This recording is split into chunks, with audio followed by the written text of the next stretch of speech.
Welcome to What's Going On, the weekly podcast and videocast of First United Methodist Church in Yankton, South Dakota.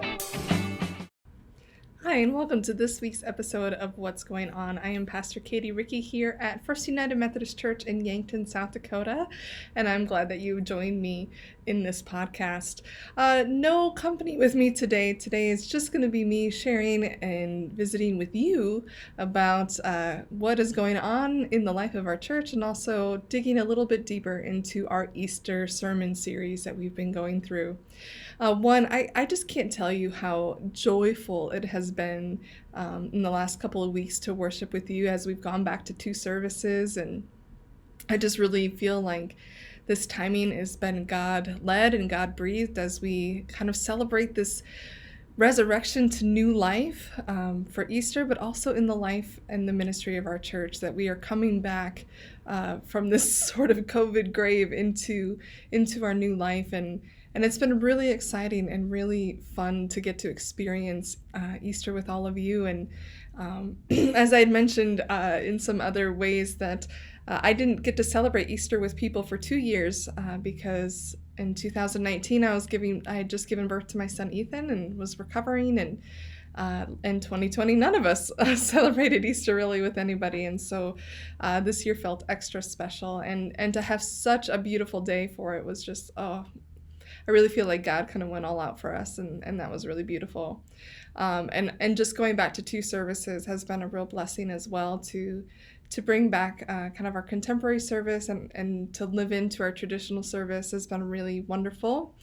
In our new times, 9 and 10:30, which I will say is a bit of a marathon for me at times. The last couple of weeks, by the end of the second service, I'm ready to take a little break, but I think the energy of all of you helps me go through it, and I'm grateful to be able to do that and to be able to offer that, and we'll just continue as we see our church grow, and as our where we are with what we need. We're always going to try to listen to our people and to be responsive in what our stated needs are as the church, and to be flexible in those ways. But it is my hope to be able to live into these times for quite a while and to be stable with that. But I'm always open to, if we need to add another service in somewhere, we'll figure it out and we'll make that happen. But, we're never going to be hindered for what God is doing. So if God moves it in such a way that we need to add another service for space, we'll make that happen. So as you can tell, I have some big dreams and some big ideas for what God is doing in the life of our church, because I've seen it happen, and I've seen people coming to our church for the first time. I've seen people's lives be touched and moved, and I've seen people come up with ideas that we get to do, and the more that we work together as the church, the better we're going to be. One of the things that happened this last week that literally I had nothing to do, I cannot claim credit for it whatsoever, although I wish I could, is that we had a women's conference streamed here Friday night, and we had a group of women that came, and we watched the conference in the sanctuary kind of on the big screen, and got to have some time of fellowship and understanding with one another, and it was a real blessing, and really it was something that someone had this idea and said, is this something we can do? And always my hope is that we'll be able to do something like that we'll be able to accommodate it in some way and to make that happen. And it was a blessing. And there were people that came that have not been to our church before, but were friends with someone and decided to come and spend their time here and get to experience us in that way. And so I just want to lift that up, as it was a particular time of blessing for me, and I was grateful to be a part as a woman and a mom myself, and not necessarily as the pastor leading it. It wasn't my thing, and it was just really wonderful. And then this Sunday, I commented to someone on Sunday that I felt like the Sunday after Easter was just as exciting for me as Easter was because of all of the things that we had happening. And what I mean by that is this Sunday was our first Sunday having our praise team back. If you've been with us for a while, you know that we haven't really had our praise team with COVID restrictions and some different things happening for a while. But recently, the SPR hired a new praise team director, Sarah Clavon, and if you watched last week's episode, you got to meet her a little bit, and she was in worship with us this Sunday for our contemporary service and led the praise team, and it was just such a joyful thing to have that energy back, and we're looking forward to continuing that moving forward. And she's been so wonderful in having a great vision for that group. And one of the things that she's doing is splitting it into multiple groups so that the praise team will have the opportunity to lead in worship some weeks and then get to participate in worship some weeks, sit with their families and things like that. And so you might not see everybody up there all at the same time. And she's always looking for more people. So, if this would be a great time that if you've ever wanted to be a part of that, if you've ever been like, that looks like so much fun and would be a wonderful way to serve God, this is the time, because she is looking for people to sing and people to play instruments. If you can keep a beat, man, you'd be useful, and we'd love to have you. So that was really wonderful to have her in worship with us and to have that part of worship.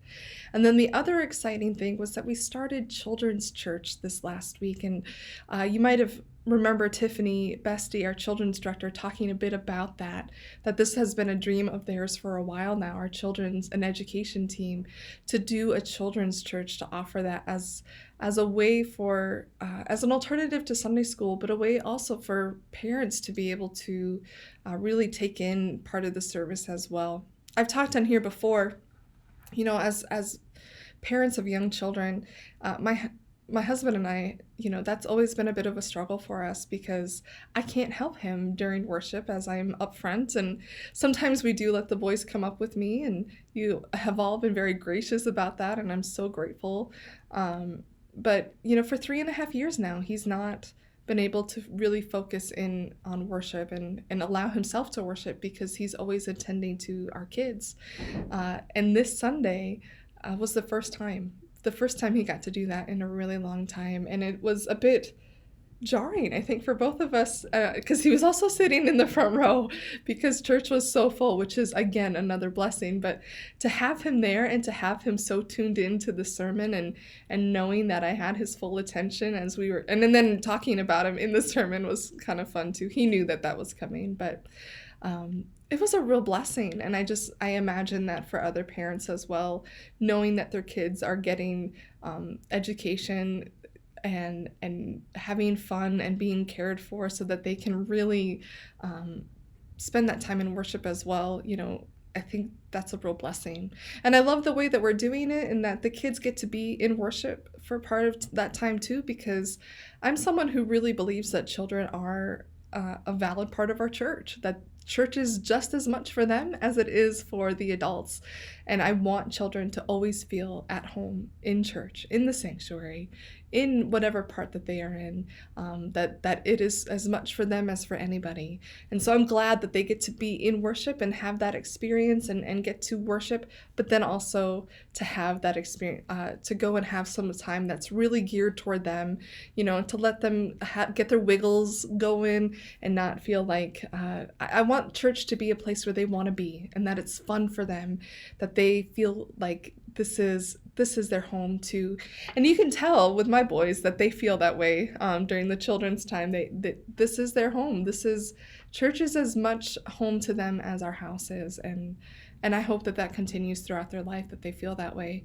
And I want everybody's children to feel that way. I want everybody to feel that way, that this is a place for them. This is a place for you to belong, that who you are and you come as you are. And my children come with wiggles, and your children come with wiggles, and they come with voices, and those voices should be honored, and those voices should be heard. And so we want to create an atmosphere that they feel safe, and they feel appreciated, and they feel loved. And so I'm excited to have that mix. And I think according to my boys anyway, it was super fun for them, and they're excited for children's church again. And so That's only happening during the 9 o'clock service. During the 10:30 service, kind of one of the reasons we pushed the services together a little more was that if there were families that wanted that more traditional style service, they could always come and drop their kids off for children's church early and then pick them up and then head up to worship for that 10:30 service. And so we do want to always make that known that you can bring your children to the 10:30 service as well. There isn't children's church during that time, but we tried to make it so that your kids could go to children's church before worship if they wanted to. I'm trying to power through, trying to think of all the good things that are happening.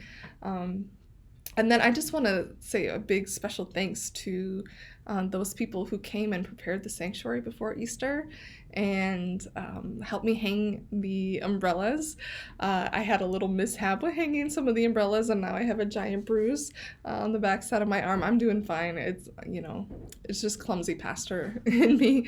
But I've just really enjoyed, for me, the umbrellas are a real beautiful, whimsical element to our worship space for this season as we talk about daring to dance again. And really, it's about joy. It's about finding the joy in our life and daring to embrace that joy, even if things aren't perfect. Because the reality is things are never going to be perfect. And we can either get bogged down in the reality, or we can face the reality, not ignore it, but face it, knowing that we have hope and knowing that we have joy and being able to express that. And one of the ways that people express that is through dance. And so I hope that you've been enjoying kind of this take on our Easter series. We're taking our scripture and our passages right out of the lectionary, but we're just having the spin on it about what does that new life look like and what does that joy look like, and how do we think about our journey of faith, maybe using the imagery of dance. So the first week we kind of talked about, that we do need to dare to dance again, that dancing is a way for us to express our joy and to be grateful for what God has done and to let that come out in who we are. And then this week we talked about the community of faith and how important that is, and how it's really more about dancing together rather than kind of all of us doing things on our own, but that it's important for us to really be a community and to really know one another. And so I put the question out to the study group that I do on Sunday afternoons, which if you're looking to get plugged in, you would be more than welcome. We meet over Zoom at 1:30 on Sundays, and if that's something you'd like to do, let me know or call the office and we'll get you that link. But we just talk every week. We read out of this devotional here. It's called Disciplines, and it's, again, based on the lectionary. So the readings that you read throughout the week are the same ones that I'm reading as I prep for the sermon. But anyway, I brought it up to that group about, how do you, because this group has got a variety of people in it, people who've been in faith a very long time and have a lot of wisdom.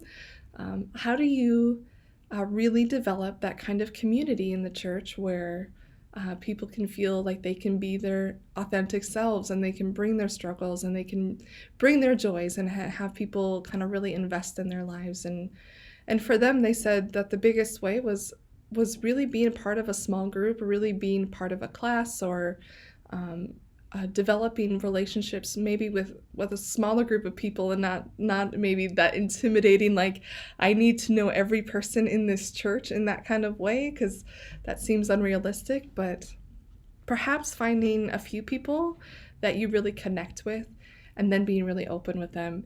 And the more that I thought about it, the more I was like, this is dead on how the Methodist Church happened. John Wesley, who was the founder of the Methodist Church, he saw that there was a lot of things happening in the Church of England where he was a priest, that people were kind of disconnected from their faith. And so when he would go out preaching, he would preach the sermon and people would respond, and what he would do then was put them in small groups. He would put them in these classes where people would check in like every day on how are you doing, how is your soul doing, what's going on in your life, how can we be praying for you, what do you need to be working on in your faith, and people would would develop in their faith in this way, but they would also then have this close-knit group of people where they felt supported, and they felt that someone cared for them, and that was investing in them, and then they in turn would go and invest in other people as well. And so the more that I thought about it, I was like, well, that's probably the most Methodist answer, but it's also the most Christian answer, because ultimately at the end of the day, we are meant to be relational. We are meant to care about one another. We are meant to live our life in a way that is investing in other people. Scripture says that we do it to make our joy complete. You know, as I was preaching, I was thinking about how, people always want to know, like, what's the meaning of life, or what's our purpose here? That's a driving question for a lot of people. Even one of my favorite books, The Hitchhiker's Guide to the Galaxy, that's a driving question within that book as well. Now, they say that the answer to life, the universe, and everything is 42, which is, but then they're like, there's not a real question there of what's the ultimate question. But I think for us as Christians, it's to remember that our life is not really our own. And maybe that doesn't sound exciting to you, but that ultimately our blessing comes in giving and emptying ourselves. And that's what we see with what Jesus did, that he emptied himself for our sake. But also I think that is what made his joy complete. And I think about it too as a mother. I think about things that make me happy, but since becoming a mother, the things that bring me the greatest joy are not things that happen to me, are not things that I do necessarily. This weekend, my mother and father-in-law were visiting with us, and we were sitting out on our deck, and we were watching my two boys run around in the backyard, and I remember just sitting there, and Jason was playing with them with the hose, and just listening to them laugh and watching them run with joy and abandon. And Ethan would come running, and he'd give Jason this big bear hug around his legs, and you can just hear him laughing and see this smile on his face. And I was like, yeah, my joy is made complete in their joy. 100%. I get that. Like, I just, in that moment, I was like, I think I get this, that if I focus my whole life just on satisfying my own desires, it becomes pretty empty. But if my life is about bringing joy to other people, if my life is about helping other people, then I have a never-ending source of joy. I have a never-ending wellspring of joy in my heart. And I really, truly experienced that this weekend of watching my boys. And it wasn't even me that was necessarily giving them that joy. It was watching my family and just knowing that my heart is wrapped up in their life, and their joy is my joy, and their sorrow is my sorrow. And I think that's ultimately, when we talk about the church being a community, when we talk about the church being a family, I think that's a lot of it, is that our lives are intertwined, our lives are wrapped up together, that we rejoice with you, and we grieve with you, and it's not a choice that we're doing, but because of our care for you, we can't help it. When you're excited about something, we can't help it. We want to be excited too. We are excited because if it's good for you, it's good for us, But it's also true that when one of us is hurting, we're all hurting. That we are all connected that way. That we are bound by our love for one another and our love for God, and the mission that we have together to bring more people into that. And I know that sounds, I think evangelism kind of gets a bad rap, but I think ultimately, it should come out of a natural place. It should come out of a place of, this has brought me great joy. That this community has helped support me and build me up and help me to live a life that I could never have done on my own. And I want that for other people. If you truly love this church, if this church has truly been a blessing to you, then I would hope that you would want that for other people, to bring other people into that, saying, if you're struggling today, if you're feeling alone, I know a place where you would belong. I know a place where there are people who would care for you. There's a place where people will be praying for you. There's a place where you can worship and come to know the God that I know, and the God that I love, and the God who meets me where I am, and the God who understands what it is to feel alone and to feel abandoned and to feel hurt and to feel empty. My God understands that. And you're not going to be judged. You're going to be understood. You're going to be cared for. You're going to be shown mercy. Because I think there's just, in the world out there right now, there's 1,000,001 rules by 1,000,001 different people who tell you how you have to live and who you have to be. But ultimately, they all fall short because the only one that can tell you who you are is the one who made you, and that is God. God knows who you are. You are a child of God. You are beloved. You are fearfully and wonderfully made. And the rules that you need to follow are the rules that are going to best lift up your life. We don't follow rules for the sake of rules. We follow rules that God has given us because God has given us rules to help us be the best versions of who we are. You know, if you are a parent, you know that you give your children rules not because you want them to follow arbitrary rules, but because it's the best thing for them. It's going to give them the best life. It's going to give them the best version of today that they can have. You know, the rules that we have for the boys not touching hot pans is not because we hate them and we want to give them rules, but because we know that if they touch a hot pan, that's going to ruin their day. That's going to have lasting effects on them. And so we make a rule in order to help give them the best life and the best experience that we can. And that's what God does as well.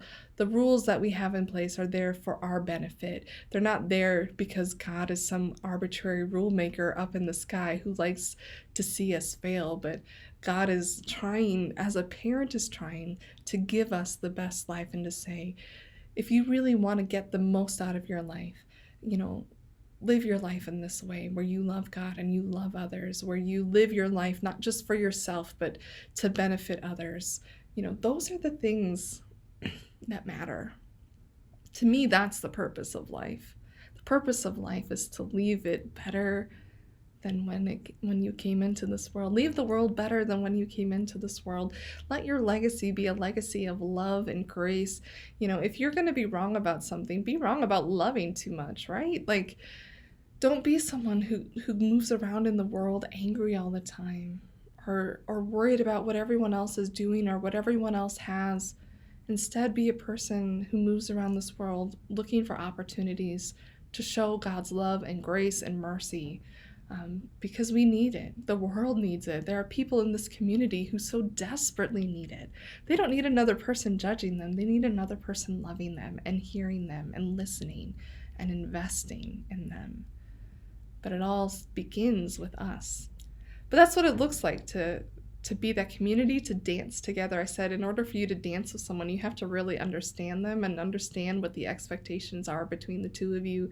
And if you don't know them, you're not going to be able to dance very well together. And that's our calling, is to dance together. Our calling is to live our lives together. And it's messy. You know, we can get entangled, but, you know, it's something that we were created to do. And our joy won't be complete unless we do that. And so it's, I think, a real blessing that we're able to see each other once again. And it's a real blessing that we can continue to build up these ways in which we can connect with one another. If you are interested in being a part of a small group, or maybe even hosting a small group, I would love to visit with you. If that's a dream that you have, I would love to help make that possible and to equip you and to do what we need to do to get more of these going, because everyone that I've sat in on have said, this is a blessing. This group has been with me through my darkest times, and they got me through it.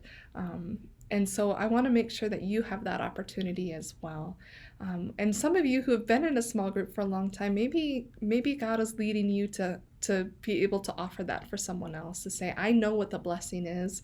This has been filling my cup for years. Maybe it's time that you do the work of filling someone else's cup by leading someone else, or leading a group of people to learn how to live life together in a group.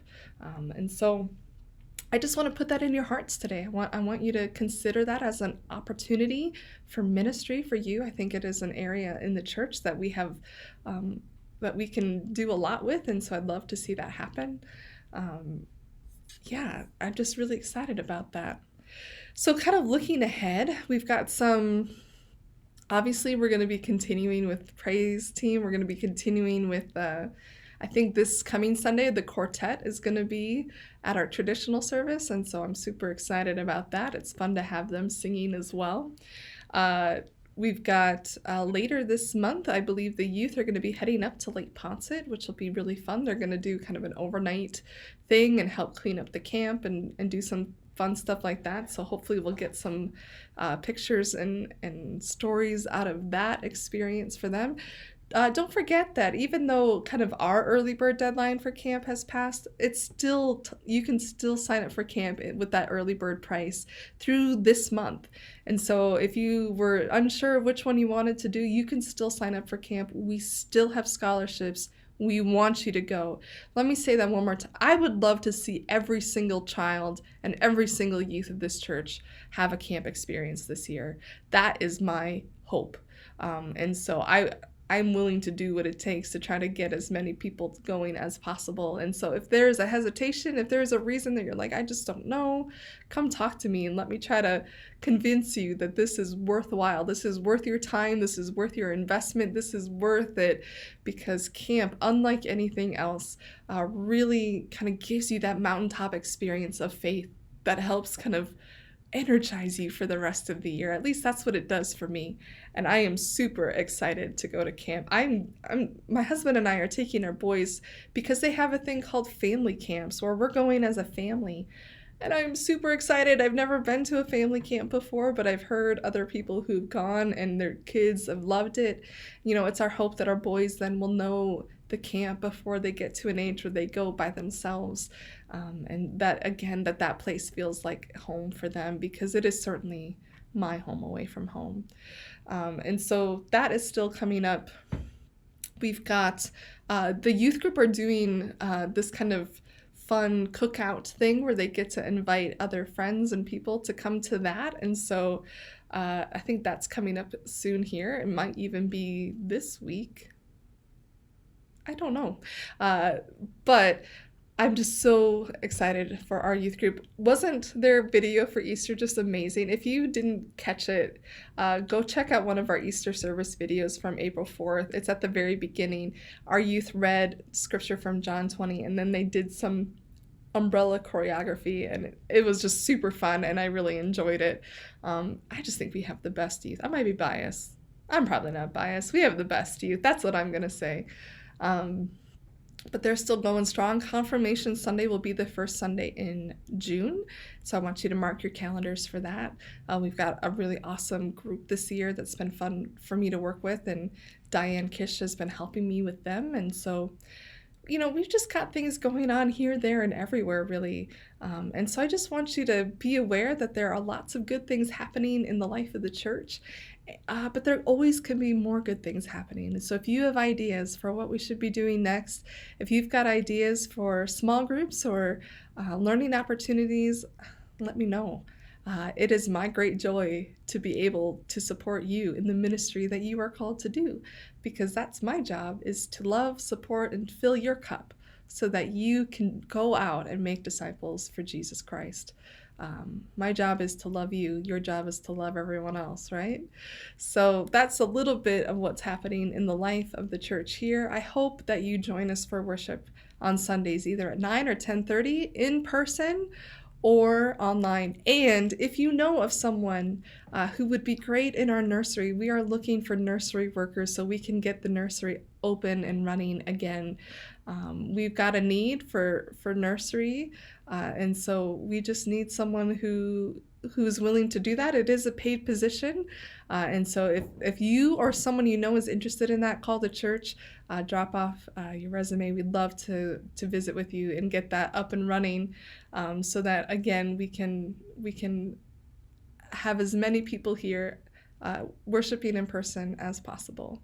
So thank you for being the awesome church that you are. and I hope to see you soon. God bless. Thank you for joining us on this episode of What's Going On, a video and audio podcast of First United Methodist Church in Yankton, South Dakota. We'd love to have you join us for worship on Sundays, and we have two options available. 9 a.m. is our contemporary service, and 10:30 a.m. is our traditional service. You can find those online as well at our website, www.firstumcyankton.org, or on YouTube.